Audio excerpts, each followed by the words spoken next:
ഗോതമ്പ് റവയുടെ ഉപ്മാവ് സോഫ്റ്റായി കിട്ടില്ല, അതിനി ആരും പരാതി പറയണ്ട കേട്ടോ.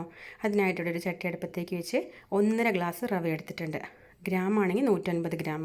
നന്നായിട്ടൊന്ന് ചൂടാക്കി എടുക്കുക, നിറമൊന്നും മാറണ്ട, നന്നായിട്ടൊന്ന് ചൂടാക്കി എടുക്കുക. ഇനി അതിലേക്ക് ആ ചട്ടിയിലേക്ക് തന്നെ 4 ടീസ്പൂൺ വെളിച്ചെണ്ണ ചേർത്ത് 1 ടീസ്പൂൺ കടുകും പൊട്ടിക്കുക. പിന്നെ അതിലേക്ക് ചെറിയുള്ളി, പച്ചമുളക്, ഇഞ്ചി, ഉപ്പ്, കറിവേപ്പില ഇതെല്ലാം കൂടെ ചേർത്ത് നന്നായിട്ടൊന്ന് വഴറ്റിയെടുത്തിട്ട് നമ്മൾ റവ എടുത്ത ഗ്ലാസ് കൊണ്ട് തന്നെ 4 ഗ്ലാസ് വെള്ളം ചേർത്ത് കൊടുക്കുക. അതിൻ്റെ ഒപ്പം തന്നെ ഒരു കൈപ്പിടി അളവിൽ തേങ്ങ ചിരവിയതും കൂടെ ചേർത്ത് കൊടുക്കുക. എന്നിട്ടൊന്ന് അടച്ചു വെച്ച് കൊടുക്കുക. നന്നായി തിളച്ച് തേങ്ങാപ്പാലൊക്കെ ഇങ്ങനെ ഇറങ്ങിയിട്ടുണ്ട് കേട്ടോ. അതിലേക്ക് നമ്മൾ വറുത്തെടുത്ത റവ ചേർത്ത് കൊടുക്കുക. നന്നായിട്ടൊന്ന് ഇളക്കിയിട്ടൊന്ന് അടച്ചു വെച്ച് കൊടുക്കുക. ഇനിയൊരു 2 മിനിറ്റ് കഴിഞ്ഞ് തുറക്കുക. നമ്മുടെ റവയെ കൂടെ നന്നായി വെന്ത് വന്നിട്ടുണ്ട്. നന്നായിട്ടൊന്ന് ഇളക്കി മറിച്ച് അതിലേക്ക് ഒരു 1.5 ടീസ്പൂൺ നെയ്യ് ഒഴിച്ച് കൊടുക്കുക. അപ്പോൾ ഒന്നും കൂടെ ഇളക്കിയിട്ട് ഒന്ന് മൂടി വയ്ക്കണം കേട്ടോ. അപ്പോൾ ഒന്നുകൂടെ വെള്ളമൊക്കെ ഒന്ന് വലിഞ്ഞ് കിട്ടും. നമ്മുടെ ഗോതമ്പ് റവയുടെ ഉപ്മാവ് റെഡി ആയിട്ടുണ്ട്. പിന്നെ സോഫ്റ്റ് ആക്കിയിട്ടില്ല എന്ന് പരാതി വേണ്ട. തേങ്ങയൊക്കെ വന്നിട്ടിട്ട് ഇതുപോലെ ഒന്ന് ട്രൈ ആക്കി